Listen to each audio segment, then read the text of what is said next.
भारतीय इतिहास के पन्नों में कई ऐसी कहानियां दर्ज हैं जो समाज की गहरी सच्चाइयों को उजागर करती हैं।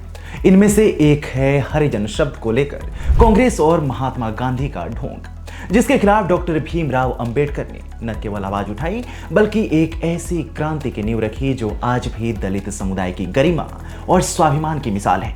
आइए इस ऐतिहासिक विवाद को गहराई से समझें और देखें कि कैसे कांग्रेस और गांधी का हरिजन नाटक असल में दलितों के अधिकारों को कुचलने की साजिश थी।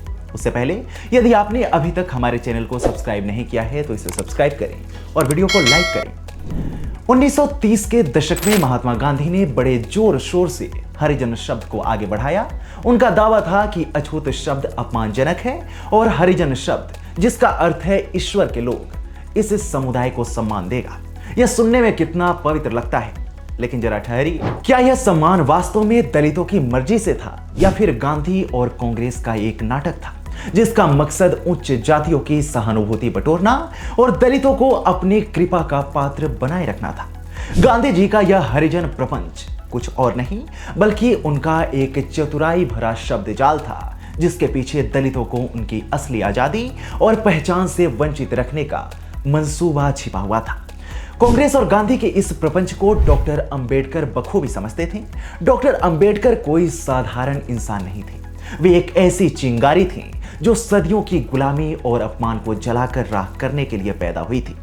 जब कांग्रेस ने हरिजन शब्द को आधिकारिक रूप से अपनाया तो डॉक्टर अंबेडकर ने इसे दलित समुदाय की गरिमा पर सीधा हमला करार दिया था। उनका सवाल था कि कांग्रेसी कौन होते हैं हमें नाम देने वाले? क्या हमारी अपनी कोई पहचान नहीं है? 1932 में बॉम्बे विधानसभा में जब कांग्रेस ने हरिजन शब्द को जबरदस्ती थोपने की कोशिश की तो डॉक्टर अंबेडकर ने न केवल इसका विरोध किया बल्कि अपनी पार्टी के साथ विधानसभा से वॉकआउट कर एक मिसाल भी कायम कर गए। डॉक्टर अंबेडकर का मानना था कि हरिजन शब्द में एक संरक्षकवादी रवैया छिपा है जो दलितों को उच्च जातियों पर आश्रित बनाए रखता है। वो कांग्रेसियों से कहते थे कि हमें तुम्हारी दया नहीं, अपना अधिकार चाहिए, हमारी पहचान हम खुद चुनेंगे, और इसलिए उन्होंने दलित शब्द को अपनाया। दलित एक ऐसा शब्द है जो न केवल उत्पीड़न की कहानी कहता है बल्कि उस विद्रोह और स्वाभिमान को भी दर्शाता है जो इस समुदाय का हक है। कांग्रेस और गांधी का हरिजन प्रेम कितना खोखला था, यह समझने के लिए हमें उनके दोहरे चरित्र को देखना होगा। एक तरफ गांधी हरिजन कहकर दलितों को ईश्वर का बच्चा बताते थे, दूसरी तरफ वे पृथक निर्वाचक मंडल जैसे अधिकारों का विरोध करते थे जो दलितों को अपनी राजनीतिक ताकत दे सकते थे। पूना पैक्ट इसका जीता जागता सबूत है, जहां गांधी ने अनशन का ड्रामा रचकर डॉक्टर अंबेडकर को मजबूर किया कि वे दलितों के हक में मिले अलग निर्वाचन के अधिकार को छोड़ दें। कांग्रेस ने भी इस नाटक में खूब बढ़ावा दिया। हरिजन शब्द को अपनाकर उसने दिखावटी समानता का ढोंग रचा, लेकिन असल में कांग्रेसियों को दलितों को सामाजिक और आर्थिक बराबरी देने का कोई इरादा नहीं था। यह वही कांग्रेस थी जो स्वतंत्रता के बाद भी ऊंची जातियों के हितों को बढ़ावा देती रही और दलितों को सिर्फ वोट बैंक तक सीमित रखना चाहती थी। डॉक्टर अंबेडकर के पोते प्रकाश अंबेडकर ने भी इस मुद्दे पर खुलकर अपनी बात रखी है। उनका कहना है कि गांधी और कांग्रेस ने हरिजन शब्द के जरिए दलितों को नियंत्रित करने की कोशिश की। यह शब्द न तो सम्मान देता था न ही समानता, यह बस एक ऐसा जाल था जिसमें दलितों को फंसाकर उनकी आवाज को दबाया जा सके। प्रकाश अंबेडकर के शब्दों में कहें तो कांग्रेस ने हरिजन के नाम पर दलितों और सिखों को उनके हक से वंचित रखा।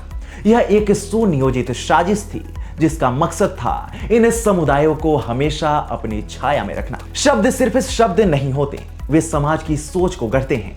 हरिजन जैसे शब्दों के पीछे छिपा था एक ऐसा दंभ जो दलितों को उनकी असली ताकत और पहचान से दूर रखता था। लेकिन डॉक्टर अंबेडकर ने इस दंभ को चुनौती दी।